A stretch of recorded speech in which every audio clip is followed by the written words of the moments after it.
Dio cane! Dio che ma sta tutto a destra! Ma porco Dio, se si va dentro quel culo, madonna nuda! Nuda e putrida, Dio ladro! Ladro, Dio cane!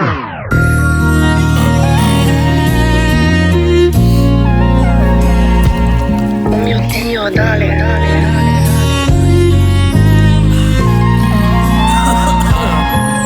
E se bestemmiando avessi creato uno spazio intimo con Dio, con cui rimanere soli lui e io, una stanza buia tipo confessionale, tipo Beck, dove poter parlare a tête senza tutto sto brusio, dove poterlo chiamare coi peggiori appellativi come un cane, anzi dove poterlo semplicemente chiamare e lui accorre come un cane. Non so fischiare, vabbè uguale. Lui mi ascolta e resta impassibile come Andreotti. Bombe, candelotti. Io è uno scoiattolo che ti parla in un bosco, ti fa una scommessina e vince per culo come Ancelotti.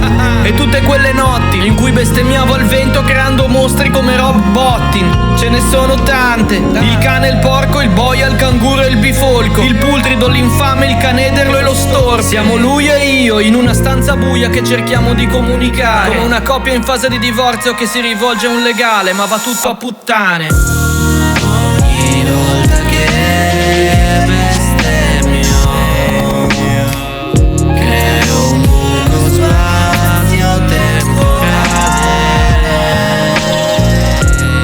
e non so quante ne ho dette, ma so che sono meno di quante ne dirò.